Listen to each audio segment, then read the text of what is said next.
নমস্কার বন্ধুরা, আমি Sumit. Inspiring talks with Sumit চ্যানেলে আপনাদের সকলকে স্বাগত জানাই। আজকের এই ভিডিওটি অবশ্যই মন দিয়ে শেষ পর্যন্ত দেখুন। তাহলে চলুন শুরু করা যাক। মৃত্যুর ঠিক পরে আত্মার সাথে কি হয়, এই প্রসঙ্গে একজন মহান সাধক শ্রী শ্রী ঠাকুর নিগমানন্দ পরমহংসদেব বিস্তারিতভাবে আলোচনা করেন। সেই আলোচনারই কিছু মূল্যবান কথা এই ভিডিওতে আমি তুলে ধরতে চলেছি, যেখান থেকে আপনারা স্পষ্টভাবে বুঝতে পারবেন যে মৃত্যুর পরে আত্মার সাথে ঠিক কি হয়। মৃত্যুর পরে আত্মার কি হয় এই প্রশ্নের উত্তর আপনারা অনেক জায়গায় পেয়ে থাকবেন, কিন্তু একজন প্রকৃত সাধক যে উত্তর দেবেন সেটাই হলো আসল উত্তর, কারণ তিনি এই জগৎ সম্পর্কে সকল জ্ঞান নিজের মধ্যে রাখেন। আর এইরকমই একজন মহান যোগী হলেন ঠাকুর শ্রী নিগমানন্দ পরমহংসদেব। মৃত্যুর পর কি হয় এই বিষয়ে তিনি কি বলেন সেটা এই ভিডিওতে আপনারা মনোযোগ সহকারে শুনুন। এছাড়াও জানতে পারবেন আত্মহত্যা করলে তারপর আত্মার সাথে কি হয় এবং প্ল্যানচেটে কি সত্যিই আত্মারা আসে। নমস্কার বন্ধুরা, আপনাদের সকলকে স্বাগত জানাই inspiring talks with Sumit YouTube চ্যানেলে। আজ আমরা অত্যন্ত ইন্টারেস্টিং এবং অদ্ভুত একটি বিষয় নিয়ে আলোচনা করতে চলেছি। বিষয়টি হলো পরলোক ও পুনর্জন্ম, অর্থাৎ মৃত্যুর পর মানুষের সাথে ঠিক কি হয়, কি ঘটে। এই প্রশ্নের উত্তর খোঁজার সঙ্গে সঙ্গে পরলোক ও পুনর্জন্ম সম্পর্কে জানার চেষ্টা করব। এই ঘটনাটি আমরা জানব নিগমানন্দজির আলোচনা থেকে। তবে এই ভিডিওটি শুরু করার আগে আপনারা যারা এই চ্যানেলে নতুন তারা অবশ্যই চ্যানেলটি সাবস্ক্রাইব করুন এবং বেল বাটনে প্রেস করুন এরকম আরও অনেক নতুন ভিডিওর নোটিফিকেশন পেতে।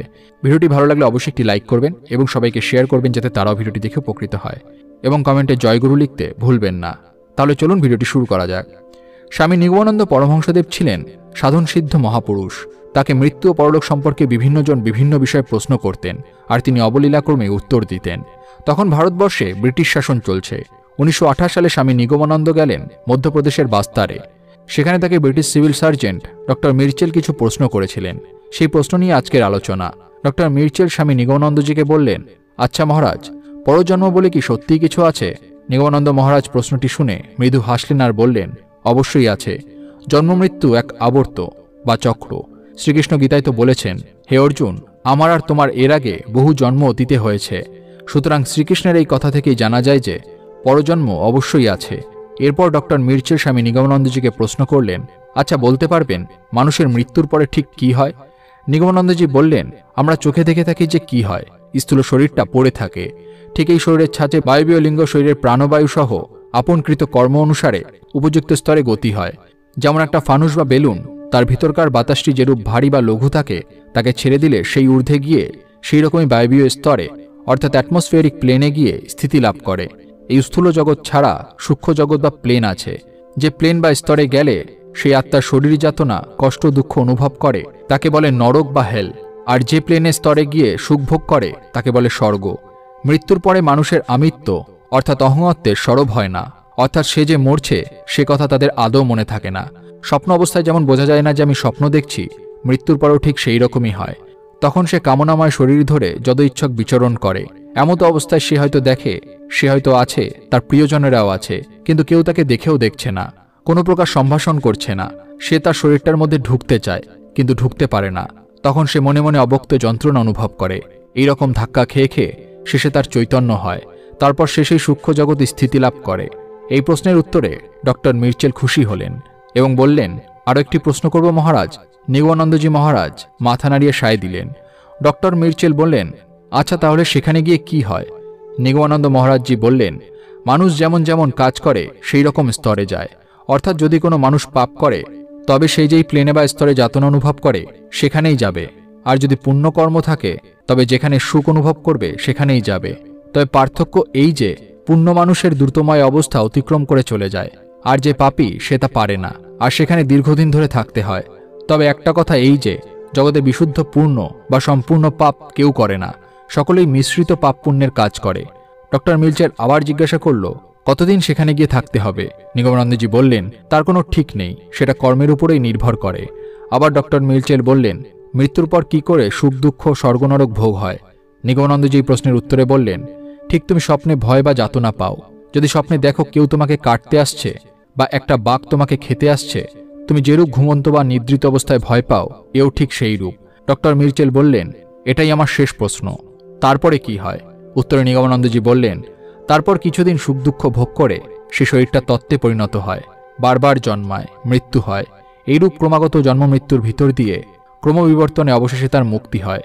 এভাবেই নিগমানন্দজি প্রত্যেকটা প্রশ্নের অসাধারণ উত্তর দিলেন এই পরজন্ম পুনর্জন্ম সম্পর্কে।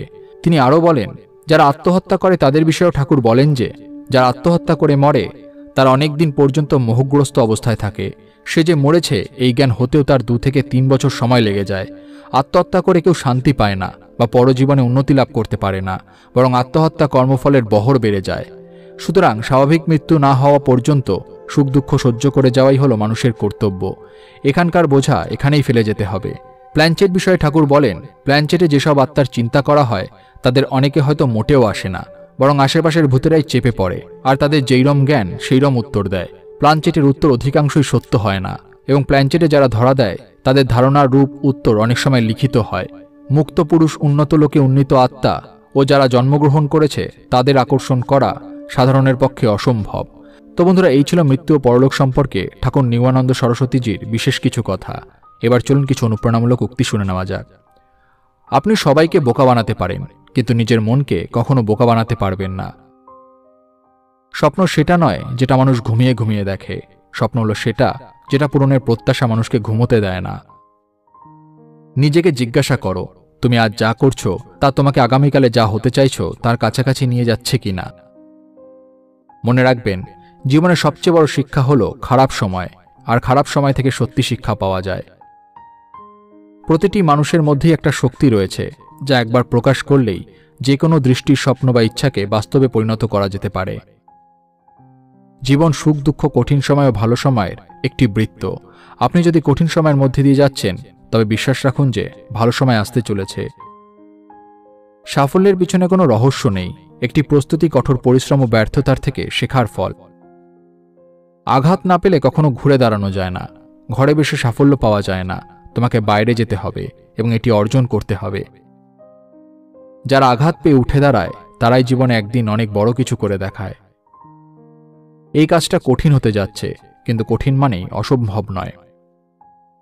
সুযোগের জন্য অপেক্ষা করবেন না, সুযোগ তৈরি করুন। কখনো কখনো আমাদের দুর্বলতাকে দেখানোর জন্য নয়, আমাদের শক্তিগুলোকে আবিষ্কার করার জন্য পরীক্ষা করি। যদি তুমি এমন কিছু করতে চাও যা তুমি কখনো পাওনি, তার জন্য তোমাকে এমন কিছু করতে হবে যা তুমি কখনো করোনি। জীবনের সবচেয়ে বড় সফলতা হলো নিজের অবস্থানে সবসময় সন্তুষ্ট থাকা। শব্দ আপনাকে অনুপ্রাণিত করতে পারে, চিন্তাভাবনা উস্কে দিতে পারে, কিন্তু কর্মই একমাত্র আপনাকে স্বপ্নের কাছাকাছি নিয়ে যেতে পারে। সাধারণ মানুষ যখন বেরিয়ে যাওয়ার সিদ্ধান্ত নেয় এবং তারা বড় কিছুর অংশ নেয়, তখনই তারা অসাধারণ হয়ে ওঠে। কখনো কখনো ভুল পছন্দ আমাদের সঠিক জায়গায় নিয়ে আসে, তাই কখনো আফসোস করবেন না। বিশ্বের সেরা এবং সবচেয়ে সুন্দর জিনিসগুলো দেখা যায় না, এমনকি স্পর্শও করা যায় না, সেগুলো হৃদয় দিয়ে অনুভব করতে হয়। আপনার মুখ সবসময় রোদের দিকে থাকলে আপনার ছায়া আপনার পিছনেই পড়বে। আপনি যে ফসল কাটছেন তা দিয়ে প্রতিদিন বিচার করবেন না, আপনি যে বীজ রোপণ করবেন তা দ্বারা বিচার করবেন। লোকেরা আপনাকে যাই বলুক না কেন, শব্দ এবং ধারণা বিশ্বকে বদলে দিতে পারে।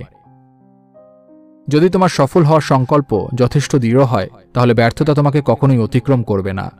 বন্ধুরা, ভিডিওটি দেখে যদি ভালো লাগে তাহলে অবশ্যই একটি লাইক করবেন এবং সবাইকে শেয়ার করবেন যাতে তারাও ভিডিওটি দেখে উপকৃত হয়। সবাই ভালো থাকুন, সুস্থ থাকুন এবং মনের বশে নয়, মনকে নিজের বশে রাখুন। ধন্যবাদ।